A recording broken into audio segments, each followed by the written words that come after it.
ABC News, New York. And tonight, a big honor for 3 American scientists. The Nobel Prize in Physiology or Medicine today went to James Rothman, Randy Schekman, and Thomas Sudoff.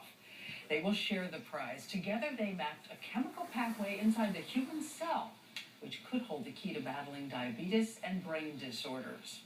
And also tonight, we are awaiting that other Nobel, the Nobel Peace Prize, historically awarded to men like Nelson Mandela. The average age of the winner is 62. But tonight, the youngest nominee is a 16-year-old girl who spoke up for the 31 million girls around the world who do not get to go to school. She was shot in the head by the Taliban, but she emerges tonight with a new book, I Am Malala, and her message that it is possible for every one of us to change the world.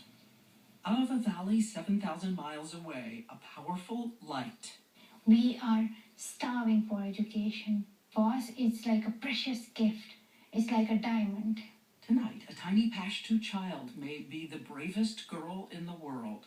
Malala Yousafzai, who loved her little home and loved her school. When out of the shadows came the Taliban, the radical fundamentalist men who banned girls' schools, bombed them, threw acid at the students. They terrorized the town with corpses in the street, flogging women publicly. But somehow, Malala never lost her powerful certainty that girls also deserve a full life. They cannot stop me. I will get my education if it is in home, school, or any place. What was the moment you were most afraid, that you had the most fear? Like, I was feeling fear all the time. At night when I used to sleep, I was thinking that, shall I put a knife under my pillow? I think life is always dangerous. Some people get afraid of it, some people don't go forward.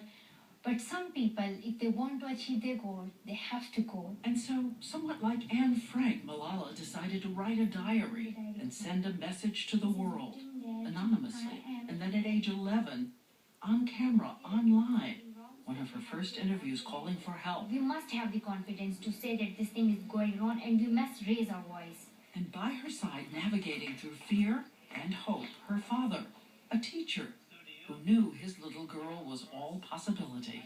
When I saw her for the first time, a very newborn child, and I looked into her eyes, I fell in love with her, believe me. I love her. The New York Times heard about her and filmed a documentary. Her name was becoming famous inside Pakistan. I think we should not put out the camera, okay? When the radical Taliban decided her message was so strong, they would take her life. With her childlike, magical thinking, Malala says she rehearsed in her mind what she would say if an attacker came. It was always my desire, before they attacked, that if a man comes, what would you tell him, Malala? I used to think like that. I would tell that man that I even want education for your daughter. And you think that would work against a gun? But I thought that words and books and pens are more powerful than gun. A year ago, in October 2012, she was on a school bus, like the one children still ride in Pakistan. Her friends were singing. On the day when I was shot, all of my friends' faces were covered, except mine. Was that wise? It was brave, but was it wise? At that time, I wanted to live my life as I want. She says she noticed on that day the road was strangely quiet. I didn't see those men. I just could see, like, there's no one. There used to be a huge crowd on that road, and on that day there was no one. 2 men approached, one of them with a Colt 45. He climbs on the bus and asks the question, who is Malala? She doesn't remember what happened next, but her friend told her. She said, like, you said nothing, and you were just holding my hand, and you just squeezed my hand, like you were just forcing it, and you said nothing. And she said, like, you just looked at the man like this. Then she said, like, then he fired three bullets, and one hit you on the left side of my head.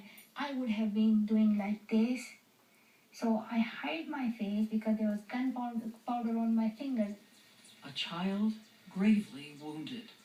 And how she would survive is simply a testament to miracles, including the impossibility of a specialist from England who happened to be in Pakistan and rushed to help save her. The chances of being shot at point blank range in the head and that happening, I don't know. But it is amazing, truly amazing. I don't know why she survived. Someone theorized maybe his hand was shaky. He hit her there. Miracle? If you believe in miracles, yes, absolutely. Maybe. He's the backbone and he's the brain, and God saved me. Malala says maybe death was just not ready to take her. I think death didn't want to kill me, and God was with me, and the people prayed for me. And tonight, from her speech at the United Nations to the possible Nobel Prize, she has an answer to the question asked by that gunman. Who is Malala? And I say, I am Malala, and I'm going to publish a book.